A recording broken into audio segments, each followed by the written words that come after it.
স্বাগত জানাই তোমাদের শিক্ষা দর্পণ চ্যানেলে। আজকের আলোচ্য বিষয় হলো পেঁয়াজের কগনিটিভ ডেভেলপমেন্ট থিওরি বা পেঁয়াজের প্রজ্ঞামূলক বিকাশের তত্ত্ব।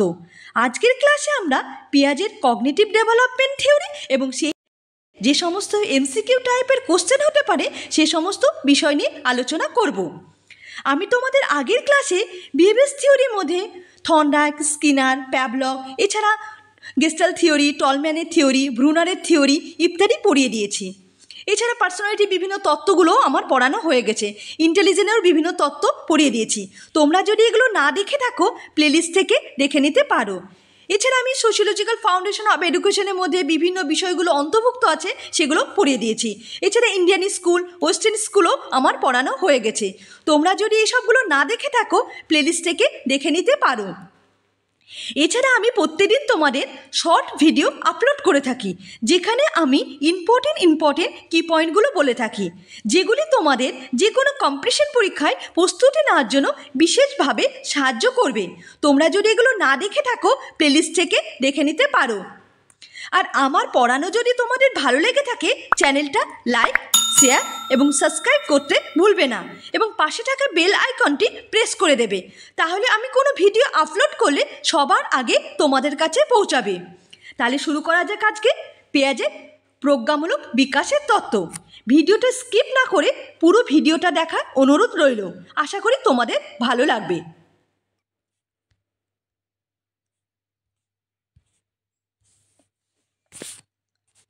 পেঁয়াজের কগনিটিভ ডেভেলপমেন্ট থিওরি। প্রখ্যাত মনস্তত্ত্ববিদ জিন পেঁয়াজ 1896 খ্রিস্টাব্দে সুইজারল্যান্ডে জন্মগ্রহণ করেন। প্রজ্ঞামূলক বিকাশের ক্ষেত্রে তার গবেষণা এবং অবদান অনস্বীকার্য। তিনি ছিলেন একজন র্যাডিক্যাল কনস্ট্রাকটিভিজম। তাকে বলা হয় ফাদার অফ চিলড্রেন সাইকোলজি। তাহলে কি জানতে পারলাম? প্রজ্ঞামূলক বিকাশের তত্ত্ব মানে কগনিটিভ ডেভেলপমেন্ট থিওরি প্রবক্তা হলেন জিন পেঁয়াজ। তাকে বলা হয় র্যাডিক্যাল কনস্ট্রাকটিভিজম। তাহলে আমাদের এখন জেনে যেতে র্যাডিক্যাল কনস্ট্রাকশন কি। কনস্ট্রাকটিভিজম মানে হলো নিমিত্তবাদ। বিভিন্ন মনস্তাত্ত্বিক বিভিন্ন প্রাণী মানে কুকুর, বিড়াল এসব নিয়ে পরীক্ষা নিরীক্ষা করেছেন, কিন্তু পেঁয়াজ মানুষকে নিয়ে পরীক্ষা করেছেন। এই জন্য তাকে বলা হয় কনস্ট্রাকটিভিজম মানে নিমিত্তবাদ। আর র্যাডিক্যাল বলা হয় কেন? র্যাডিক্যাল বলতে বোঝানো হয় পেঁয়াজ মনে করেন মানুষ জন্মগ্রহণ করে তখন কিছু আইডিয়া নিয়ে জন্ম করেন। মানুষ সমাজের কাছ থেকে শেখে না, মানুষ নিজেরা মানে অভিজ্ঞতার মাধ্যমে জ্ঞান অর্জন করে। এর জন্য পেঁয়াজকে বলা হয় র্যাডিক্যাল কনস্ট্রাকটিভিজম। আর পেঁয়াজকে বলা হয় ফাদার অফ চিলড্রেন সাইকোলজি। এছাড়া পেঁয়াজকে বলা হয় লিটল সায়েন্টিস্ট। এগুলো মনে রাখবে। পেঁয়াজকে বলা হয় র্যাডিক্যাল কনস্ট্রাকটিভিজম, বা পেঁয়াজকে বলা হয় চিলড্রেন সাইকোলজি মানে ফাদার অফ চিলড্রেন সাইকোলজি, বা লিটল সায়েন্টিস্টও বলা যায়। আশা করি বোঝা গেল। পেঁয়াজের তত্ত্বের নাম কি বললাম? Cognitive development theory. Cognitive development theory বাদেও আর নাম আছে স্টেজ থিওরি বলা যায়, ডেভেলপমেন্টাল থিওরিও বলা যায়। স্টেজ থিওরি কেন বলা হয়? পেঁয়াজ মনে করেন বাচ্চারা মানে স্টেজে শেখে, মানে প্রত্যেকটা বয়সে একটা স্টেজের পর একটা মানে একটা বয়স মানে এই যে জন্মগ্রহণ থেকে একটার পর একটা স্টেজে শেখে, মানে জ্ঞান অর্জন করে। এই জন্য পেঁয়াজের থিওরিকে বলা হয় স্টেজ থিওরিও বলা যায়। তোমরা এই নামগুলো মনে রাখবে। কগনিটিভ ডেভেলপমেন্ট থিওরি বাদেও তাকে পেঁয়াজের থিওরিকে স্টেজ থিওরি বলা হয় বা ডেভেলপমেন্টাল থিওরিও বলা যায়। আর এটাও মনে রাখবে যে তাকে ফাদার অফ চিলড্রেন সাইকোলজি বলা হয় বা র্যাডিক্যাল কনস্ট্রাকটিভিজম কাকে বলা হয়। অনেক সময় পরীক্ষা বলে র্যাডিক্যাল কনস্ট্রাকটিভিজম কাকে বলা হয়, এটা পেঁয়াজকে বলা হয় র্যাডিক্যাল কনস্ট্রাকটিভিজম বা ফাদার অফ চিলড্রেন সাইকোলজিও বলা যায়। তোমরা এগুলো ভালো করে মনে রাখবে, পরীক্ষাতে অনেক সময় এগুলো থেকেও কোশ্চেন পড়ে। আশা করি বোঝা গেল। এরপর দেখে নি কি আছে। পেঁয়াজের মতে ব্যক্তির প্রজ্ঞামূলক বিকাশের ক্ষেত্রে যে 4টি প্রক্রিয়া প্রভাব বিস্তার করে সেগুলি হলো নিম্নরূপ। পেঁয়াজ মনে করেন ব্যক্তির কগনিটিভ ডেভেলপমেন্টের জন্য 4টি প্রক্রিয়া বিশেষভাবে গুরুত্ব আরোপ করেছেন। সেগুলো এবার আমরা একটু দেখে নিই। প্রথম হলো বায়োলজিক্যাল ম্যাচুরেশন বা পরিণমনের মাধ্যমে, 2 নম্বর হলো এক্সপিরিয়েন্স বা অভিজ্ঞতার মাধ্যমে, 3 নম্বর হলো সোশ্যাল ইন্টারাকশন বা সামাজিক মিথস্ক্রিয়ার মাধ্যমে, আর 4 নম্বর হলো ইকুইলিব্রিয়াম বা ভারসাম্যের মাধ্যমে ব্যক্তি জ্ঞান অর্জন করেন। প্রথমটা দেখে নিই তাহলে একটু। প্রথমটা আছে বায়োলজিক্যাল ম্যাচুরেশন বা পরিণমন। পরিণমন বলতে বোঝায় শারীরিক বিকাশ, বিশেষ করে পেশা ও স্নায়ুতন্ত্রের বিকাশ। পিঁয়াজ মনে করেন ব্যক্তি যখন জন্মগ্রহণ করে তখন কিছু আইডিয়া নিয়ে জন্মগ্রহণ করে।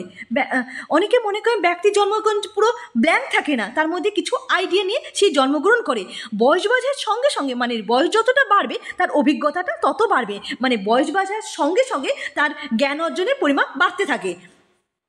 পেঁয়াজ সাধারণত সে হ্যারিডিটির উপর গুরুত্ব আরোপ করেছেন। তোমরা এটা ভালো করে মনে রাখবে, পেঁয়াজ বংশগণে মানে হ্যারিডিটির উপর বেশি গুরুত্ব আরোপ করেছিলেন। তাহলে আমরা কি জানতে পারলাম? পেঁয়াজ মনে করে বাচ্চারা যখন জন্মগ্রহণ করে একটা নির্দিষ্ট আইডিয়া নিয়ে জন্মগ্রহণ করে, আর বয়স বাড়ার সঙ্গে সঙ্গে তার জ্ঞান অর্জনের জ্ঞান অর্জনের পরিমাণ বাড়ে। এর জন্য তাকে বলে বায়োলজিক্যাল ম্যাচুরেশনের উপর গুরুত্ব আরোপ করেছেন। আর বাচ্চারা পরিবেশ থেকে শেখে না, বাচ্চারা মানে হ্যারিডিটি মানে বংশগতি মানে হ্যারিডিটির মাধ্যমে জ্ঞান অর্জন করে থাকে। 2 নম্বর কি আছে? এক্সপিরিয়েন্স। এক্সপিরিয়েন্স মানে অভিজ্ঞতা। পেঁয়াজের মতে 2 ধরনের অভিজ্ঞতা শিশুর প্রজ্ঞার বিকাশে সাহায্য করে। মানে অভিজ্ঞতার মাধ্যমে বয়স যত বাড়বে তার অভিজ্ঞতা যত বেশি হবে, তার জ্ঞান অর্জনের পরিমাণ ততটা পরিমাণ বাড়বে। 3 নম্বর কি আছে? সোশ্যাল ইন্টারাকশন মানে সামাজিক মিথস্ক্রিয়া। শিশু সামাজিক পরিবেশের অন্যান্য নিকট থেকে জ্ঞান অর্জন করে সামাজিক ফলে শিশুর প্রজ্ঞার বিকাশ ঘটে। মানে কি বলছে? সমাজের সঙ্গে বিভিন্ন ব্যক্তির সঙ্গে মিথস্ক্রিয়ার মাধ্যমে বাচ্চারা জ্ঞান অর্জন করে থাকে। 4 নম্বর কি আছে? ইকুইলিব্রিয়াম। ইকুইলিব্রিয়াম মানে ভারসাম্য। শিশু সবসময় আত্মনিয়ন্ত্রণের মাধ্যমে ভারসাম্য বজায় রেখে চলে। আত্মীকরণ, অভিযোজন, সংগঠনীকরণের সাহায্যে শিশু সর্বদা আত্মনিয়ন্ত্রণ করে চলে। তাহলে আমরা কি কি জানতে পারলাম? ইকুইলিব্রিয়াম মানে ভারসাম্য বজায় রাখা, মানে আত্মীকরণ, অভিযোজন বা সংগঠনের মাধ্যমে ভারসাম্য বজায় রেখে সেই জ্ঞান অর্জন করে থাকে। তাহলে আমরা কি কি জানতে পারলাম? 1 নম্বর হলো বায়োলজিক্যাল ম্যাচুরেশনের মাধ্যমে, এক্সপিরিয়েন্স মানে অভিজ্ঞতার মাধ্যমে, সোশ্যাল ইন্টারাকশনের মাধ্যমে, আর ইকুইলিব্রিয়াম বা ভারসাম্যের মাধ্যমে ব্যক্তি জ্ঞান অর্জন করে থাকে। আশা করি বোঝা গেল। এরপর দেখে নি কি আছে। পেঁয়াজের থিঙ্কিং 2 টাইপ। পেঁয়াজের মতে চিন্তাধারা হয় 2 প্রকার। একটা হলো অর্গানাইজেশন বা সংগঠনীকরণ, আর 2 নম্বর হলো অ্যাডাপ্টেশন বা অভিযোজন। তারপরে আমরা দেখে নিই এই অর্গানাইজেশন বা সংগঠনীকরণটা কি। এখানে আমরা বলছি, এখানে দেখো লেখা আছে স্কিমা। এবারে স্কিমাটা কি জিনিস একটু জেনে নিই। আমাদের মস্তিষ্কের মধ্যে বিভিন্ন বিষয়ে যে ধারণা তৈরি হয় তাকেই বলা হয় স্কিমা। যেমন বিভিন্ন বিষয়, বিভিন্ন পশু পাখি মানে কুকুর, বিড়াল, ময়ূর, পাখি ইত্যাদি বিষয়ে যে একটা ধারণা হয় মস্তিষ্কের মধ্যে আলাদা আলাদা করে, যেমন কুকুর কেমন, বিড়াল কেমন বা ময়ূর কেমন, এই যে আলাদা আলাদা যে ধারণা হচ্ছে, এই যে ধারণাগুলো জন্মাচ্ছে বা বিভিন্ন স্বাদ, টক ঝাল মিষ্টি, এই যে স্বাদ তৈরি হয়েছে এগুলোকে বলা হয় স্কিম। আর যখন সমস্ত ধারণাগুলো একত্রিত হয়ে জমা থাকে সেটাকে বলা হয় স্কিমা। যখন আমি বলে দিই আর একটা যে আলাদা আলাদা যে ধারণা হচ্ছে তাকে বলে স্কিম। আর মস্তিষ্কের মধ্যে যে বিভিন্ন কুকুর, বিড়াল, মানুষ বা টক ঝাল মিষ্টি এই যে আলাদা আলাদা ধারণাগুলো মস্তিষ্কের মধ্যে একত্রিত হয়ে জমা থাকে সেটাকে বলা হয় স্কিমা। আশা করি বোঝা গেল স্কিমা কি জিনিস। মস্তিষ্কের মধ্যে বিভিন্ন বিষয় যে ডিফারেন্ট ক্যাটাগরি কুকুর, বিড়াল, মানুষ বা টক, মিষ্টি, ঝাল, যে ডিফারেন্ট ক্যাটাগরির যে ধারণাগুলো মস্তিষ্কের মধ্যে জমা থাকে সেটাকেই বলা হয় স্কিমা। আশা করি বোঝা গেল। এরপরে দেখো লেখা আছে অভিযোজন। অভিযোজনকে আবার 2 ভাগে ভাগ করেছে। একটা হলো অ্যাসিমিলেশন বা আত্মীকরণ, আর অ্যাকোমোডেশন বা সহযোজন। এবার অ্যাসিমিলেশন কি জিনিস? অ্যাসিমিলেশন হলো এক্সিস্টিং ইনফরমেশন নো চেঞ্জ, মানে স্কিমার মধ্যে যে সমস্ত ধারণা থাকে সেই ধারণাগুলোকে বলা হয় অ্যাসিমিলেশন। মানে যে ধারণাগুলি মানে যে সমস্ত ধারণাগুলো আছে সেগুলো আমরা কোনো চেঞ্জ করি না। সেই স্কিমার মধ্যে আমাদের যেমন কুকুর সম্বন্ধে ধারণা, বিড়াল সম্বন্ধে ধারণা, টকের ধারণা, মিষ্টির ধারণা, যে সমস্ত ধারণাগুলো থাকে সেটাকে বলা হয় আত্মীকরণ বা অ্যাসিমিলেশন। আর অ্যাকোমোডেশন কি? অ্যাকোমোডেশন হলো যে স্কিমার মধ্যে যে ধারণাগুলো আছে সেই ধারণার সঙ্গে একটা নতুন ধারণা মডিফাই করে বা নতুন ধারণা ফিট করে দেওয়াকে বলা হয় অ্যাকোমোডেশন বা সহযোজন। তাহলে সহযোজন কি জানি?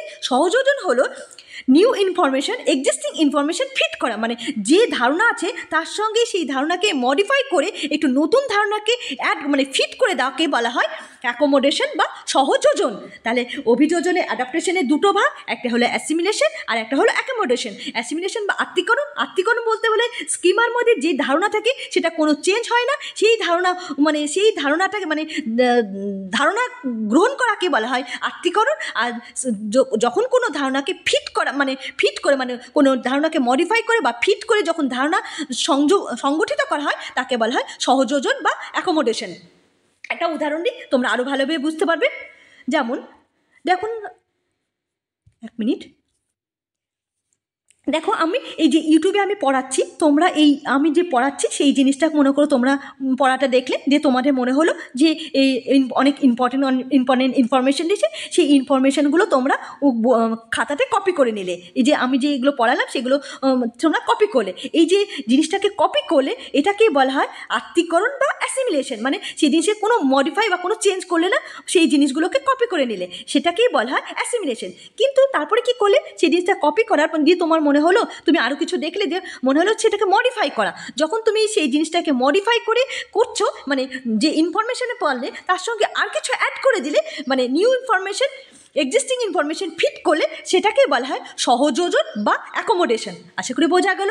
যে ইনফরমেশন যে সেটাকে হুবহু কপি করাকে বলা হয় অ্যাসিমিলেশন, কিন্তু সেই ইনফরমেশন কপি না করে মডিফাই করাকে বলা হয় সহযোজন বা অ্যাকোমোডেশন।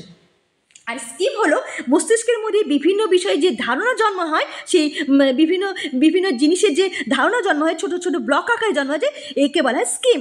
স্কিমকে অনেক সময় বলা হয় বিল্ডিং ব্লক, স্কিমকে বলা হয় বিল্ডিং ব্লক। আর অ্যাসিমিলেশন হলো কোনো ধারণা, যে স্কিমের মধ্যে যে ধারণা থাকে সেটাকে অ্যাসিমিলেশন বা আত্তীকরণ, আর যেটাকে মডিফাই করা হয় সেটাকে বলা হয় সহযোজন। আশা করি বোঝা গেল।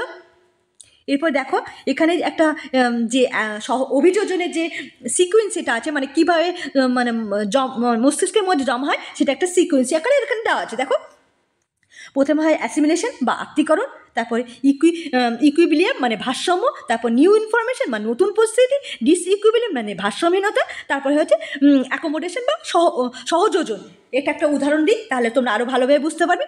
যেমন কোনো ব্যক্তি সে রুটি খেয়েছে, সে রুটি কীরকম করে খেতে হয়, একটা রুটি, সেই রুটির স্বাদটা সে জানে, সেটা হলো তার আত্তীকরণ। মানে তার স্কিমার মধ্যে আছে রুটি এরকম হয়, গোল টাইপের হয়, এটাকে ছিঁড়ে ছিঁড়ে খেতে হয়, এটা হলো আত্তীকরণ। সে হঠাৎ কোনো একটা অনুষ্ঠান বাড়িতে গেল, সেখানে তাকে একটা পিজা দেওয়া হলো, সে রুটি খেয়েছে কিন্তু পিজা খায়নি, সেই পিজাটাকে সে ভেবে নিল রুটির যেহেতু এটাও গোল এরকম ছিঁড়ে ছিঁড়ে খাটে, রুটি যেমন করে খাটে, সেই পিজাটাকে সেরকম করে খেতে দেয়। এই যে রুটি আর পিজাটাকে দুটোকে সমান হলে এটা ভারসাম্য করলো, মানে দুটোকে সমান ভেবে নেবে, পিজাটাকেও সে রুটি ভেবে নিল, এটা আত্তীকরণ হলো। সেই রুটিটাকে ভাবা, সেটা হলো আত্তীকরণ। সেই রুটিটাকে পিজা মনে করে, এটা ভারসাম্য হলো। পরে এই যে পিজাটাকে যে বুঝতে পারলো যে পিজাটাকে রুটির মতো করে না, এটাকে মানে কেটে চৌকো চৌকো করে কেটে তারপরে খেতে হয়। এই যে পিজা রুটির মধ্যে যে পার্থক্যটা বুঝতে পারলো, তখন সে ডিসব্যালেন্স হয়ে গেল, মানে ভারসাম্যহীনতা হয়ে গেল, ডিসইকুইভ্যালেন্ট, এটাকে বলা হয় ডিসইকুয়াল, মানে সে ভারসাম্যহীন হয়ে যায়। কিন্তু পরে সে বুঝে নিল যে না, রুটি এরকম করে গোল থাকে, এটা ছিঁড়ে ছিঁড়ে খেতে হয়, কিন্তু পিজা রুটির মতো থাকলেও সেটাকে কাট করে চৌকো চৌকো করে খেতে হয়। এই যে দুটোর মধ্যে পার্থক্যটা ভাবলো, মানে এটা এই যে রুটি আর পিজার মধ্যে পিজাটাকে মডিফাই করলো, এটাকে বলা হয় সহযোজন বা অ্যাকোমোডেশন। এটাই বোঝাতে চেয়েছে অ্যাসিমিলেশন, তারপরে ভারসাম্য, তারপর নতুন পরিস্থিতি হলো পিজাটা একটা নতুন পরিস্থিতি, তারপর রুটি আর পিজার মধ্যে যে পার্থক্যটা ভারসাম্যহীন হয়ে গেল, তারপর পিজাটা কী করে খেতে হয়, রুটি কী করে, দুটোর মধ্যে দুটো একই রকম হলেও কিন্তু পিজা খাওয়ার পদ্ধতি আলাদা, রুটি খাওয়ার পদ্ধতি, এই যে ভারসাম্যটা বুঝতে পারলো, এটাকে বলে সহযোজন বা অ্যাকোমোডেশন। তারপর আবার নতুন করে চলে যাচ্ছে অ্যাসিমিলেশন, তারপরে আবার চলে গেল অ্যাসিমিলেশনে, তারপর ইকুইভ্যালেন্স, তারপর নিউ ইনফরমেশন, ডিসইকুইভ্যালেন্স, তারপর হলো অ্যাকোমোডেশন। আশা করি বোঝা গেল। প্রথমে অভিযোজন, ভারসাম্য, নতুন পরিস্থিতি, তারপরে ভারসাম্যহীনতা, তারপর অভিযোজন, তারপর আবার চলে যায়, আবার একই রকমভাবে বুঝে নিল যে এই জিনিসটা কী করে কোথায়, সেই সম্পর্কে ধারণা হলো, তারপর আবার আত্তীকরণ হলো, তারপর ভারসাম্য হলো, তারপর নতুন পরিস্থিতি, ভারসাম্যহীনতা, অভিযোজন, একই সিকোয়েন্সিতে শুরু হয়ে গেল। আশা করি তোমাদের বুঝতে পেরেছো তোমরা। এরপরে দেখে নি কি আছে। আমরা পেঁয়াজের প্রজ্ঞামূলক বিকাশের যে 4টি স্তরের কথা উল্লেখ করেছে, সেই স্তরগুলো দেখে নিই। 1 নম্বর হলো সেন্সারি মোটর স্টেজ, মানে সংবেদন চালকমূলক স্তর, 0 থেকে 2 বছর বয়স, মানে জন্ম থেকে 2 বছর পর্যন্ত হয়। 2 নম্বর হলো প্রি অপারেশন স্টেজ, মানে প্রাক সক্রিয়তা স্তর, এটা বয়স হলো 2 থেকে 7। 3 নম্বর হলো কনক্রিট অপারেশন স্তর, মানে মূর্ত সক্রিয়তা স্তর, এখানে বয়স হলো 7 থেকে 11 বছর। আর ফর্মাল অপারেশন স্টেজ বা যৌতিক সক্রিয়তা স্তর, এখানে বয়স হলো 11 থেকে 18 বছর।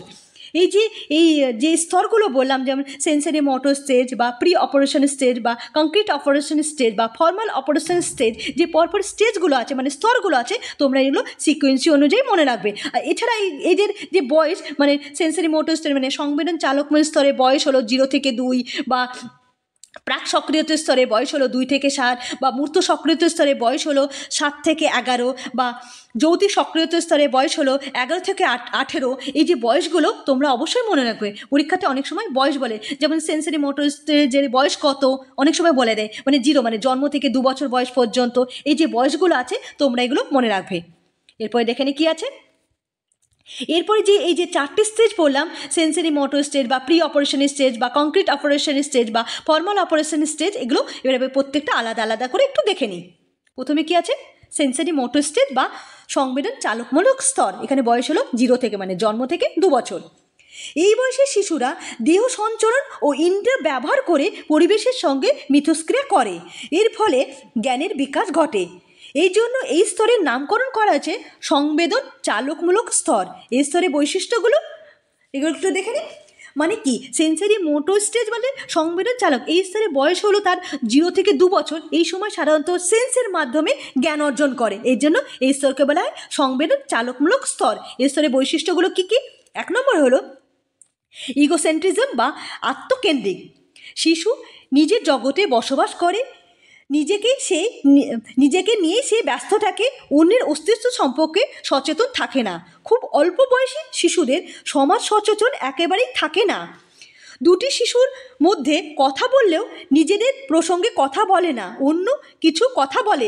এই যে ইগোসেন্ট্রিজম বা আত্মীকরণ বলতে কি বোঝায়, যখন 2-3টে শিশু দেখবে একসঙ্গে থাকে, তখন নিজেদের মধ্যে মানে জোরে জোরে চিৎকার করে বা কথা বলে, তখন মনে হয় প্রত্যেকটা শিশুর সঙ্গে কথা বলছে না, কিন্তু তারা তা করে না। ওরা নিজেদের মধ্যে কথা বলে, নিজের সঙ্গে বকবক করে, যে নিজেরাই যে কথা বলছে, মানে প্রত্যেকটা শিশু প্রত্যেকের সঙ্গে কথা বলে না, নিজেরাই যে কথা বলে, এটাকেই বলা হয় আত্মকেন্দ্রিক বা ইগোসেন্ট্রিজম। তোমরা এটা অবশ্যই মনে রাখো। অনেক সময় বলে ইগোসেন্ট্রিজম কোন স্টেজে হয়, এটা হলো সেন্সারি মোটর স্টেজ বা সংবেদন চালকমূলক স্তরে, মানে আত্মকেন্দ্রিক বা ইগোসেন্ট্রিজম দেখা যায় শিশুদের মধ্যে। তারপরে বৈশিষ্ট্যটা দেখে নিই।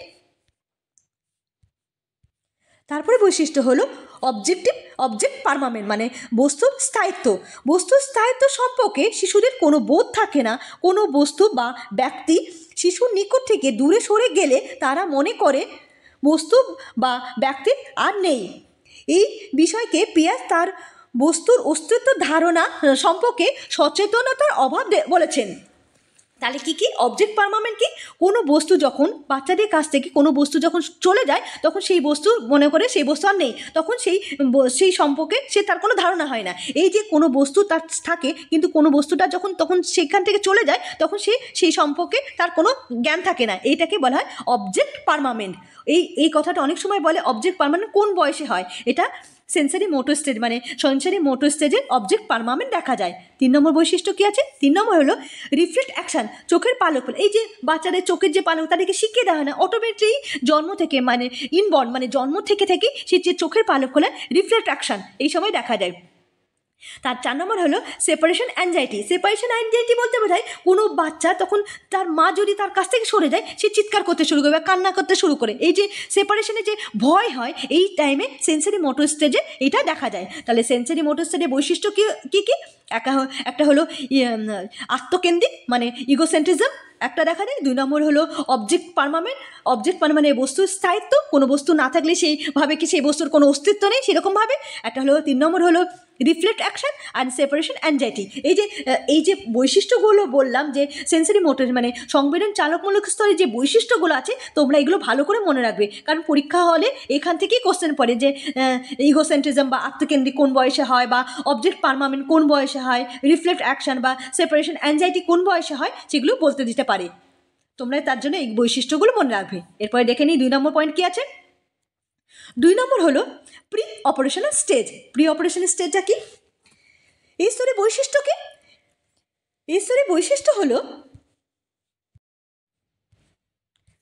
1 নম্বর হলো ইররিভার্সিবিলিটি, মানে কোনো প্রক্রিয়া নেতা বুঝতে পারে না, মানে এরা এই 2+2 = 4 এটা শিখে, কিন্তু 4-2 যে 2 হয়, যে বিয়োগ করাটা, সেটা তারা শেখে না। এই জন্য এই টাইমে মানে প্রি অপারেশনের স্টেজ বা প্রাক সক্রিয়তা স্টেজ ইরিভার্সিবিলিটি দেখা যায়।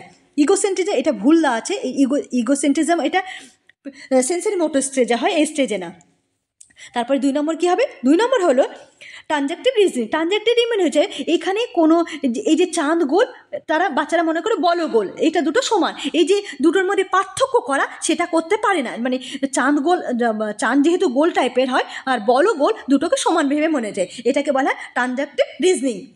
আর 3 নম্বর কী আছে? 3 নম্বর হলো অ্যানিমিজম। অ্যানিমিজম মানে হলো সর্বপ্রাণবাদ। এই সময় বাচ্চারা মনে করে সমস্ত বস্তুর মধ্যেই প্রাণ আছে। যেমন অনেক সময় দেখা যায় বাচ্চাদেরকে যখন তার মা খাওয়ায়, সেই বাচ্চা তখন তার পুতুলটাকেও খাওয়াচ্ছে, এই যে পুতুলটাকেও মনে করে তার প্রাণ আছে, এই যে সর্বপ্রাণবাদ। এই টাইমে বাচ্চাদের মধ্যে এই ধারণাটা তৈরি হয়। মানে তাহলে প্রি অপারেশন স্টেজ মানে সক্রিয়তা স্তরে কী কী বৈশিষ্ট্য কী কী? ইরিভার্সিবিলিটি হয়, বিপরীতমুখীনতা হয়, মানে যোগ করতে পারলে বিয়োগ করতে তারা পারে না। ট্রানজেকশন রিজনিং মানে দুটোকে সমান মনে করে চাঁদ আর বলের মধ্যে যে পার্থক্য সেটা করতে পারে না। আর হলো অ্যানিমিজম। অ্যানিমিজম মানে হলো সর্বপ্রাণ, মানে সমস্ত বস্তুর মধ্যে অস্তিত্ব মানে প্রাণ আছে, সেটা তারা মনে করেন। আশা করি বোঝা গেল। এরপরে পয়েন্ট কে দেন? এরপরে হলো কংক্রিট অপারেশন স্টেজ মানে মূর্ত সক্রিয়তার স্টেজ। এটা বয়স হলো 7 থেকে 11 বছর। শিক্ষার্থীরা যেমন বিপরীত চিন্তা ক্ষমতা রাখে, তেমনি সকল বস্তুর শ্রেণীবিন্যাস করতে সক্ষম হয়।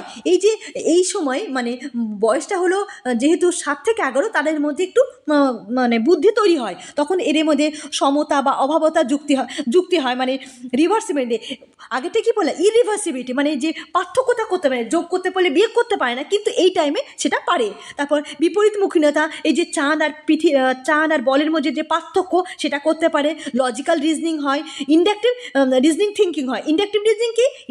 ইন্ডাকটিভ হলো স্পেসিফিক টু জেনারেল, আর ডিডাকটিভ হলো জেনারেল টু স্পেসিফিক। এই সময় যে স্পেসিফিক টু জেনারেল মানে একটা নির্দিষ্ট ধারণা থেকে একটা সমগ্র ধারণা করতে পারে, এটাকে এই জন্য বলা যায় ইন্ডাকটিভ রিজনিং তাদের মধ্যে গড়ে ওঠে। তাহলে কংক্রিট অপারেশন স্তরে কী হয়? মানে মূর্ত সক্রিয়তার স্তরে কী কী বৈশিষ্ট্য? একটা হলো সমতা বা অভাবের যুক্তি থাকে, বিপরীতমুখীনতা হয়, লজিক্যাল রিজনিং হয়, আর ইন্ডাকটিভ রিজনিং মানে একটা স্পেসিফিক ধারণা থেকে একটা সমগ্র ধারণা করতে পারে। আশা করি বোঝা গেল। এরপরে পয়েন্টটা দেখে নিই। এরপরে হলো ফর্মাল অপারেশন স্টেজ মানে যৌক্তিক সক্রিয়তার স্তর। এই স্তরে বয়স কত? 11 থেকে 18 বছর। এই স্তরে বালকরা যথার্থ কার্যকরণ ব্যাখ্যা করতে পারে, ভবিষ্যৎ সম্পর্কে চিন্তা করতে পারে, এই ব্যাপারে তারা নিশ্চিত হয়, তার সম্ভাবনা সম্পর্কে চিন্তা করতে পারে। এই স্তরে এটা ভুল আছে।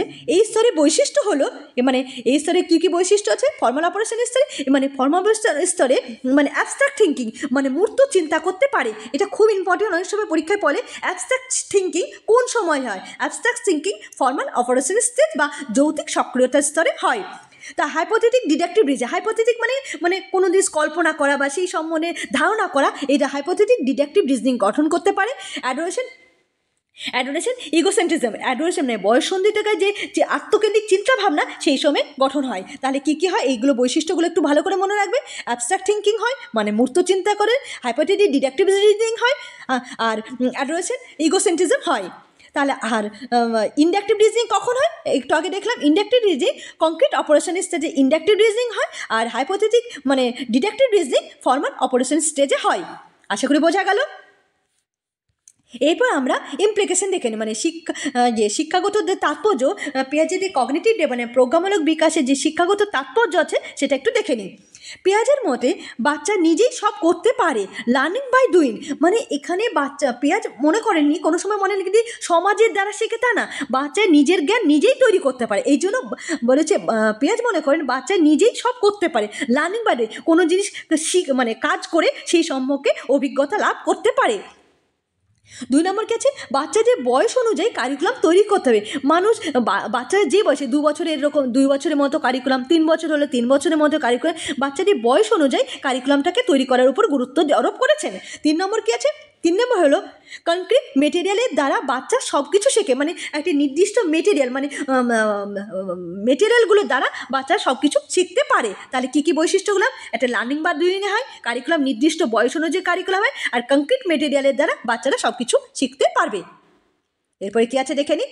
এরপর আমরা যে পিয়াজের যে কগনিটিভ ডেভেলপমেন্ট স্টেজ বললাম, যে স্টেজের যে এমসিকিউ টাইপের কোশ্চেন হতে পারে, সেই কোশ্চেনগুলো নিয়ে এবার একটু আলোচনা করি। 1 নম্বর কোশ্চেন কী আছে? 1 নম্বর হলো নিচের কোনটি পেঁয়াজের তত্ত্বের অন্তর্ভুক্ত বিষয় নয়? এখানে বলছে নয়, কোনটা পেঁয়াজের তত্ত্বের অন্তর্ভুক্ত বিষয় নয়? অপশানগুলো কী কী আছে?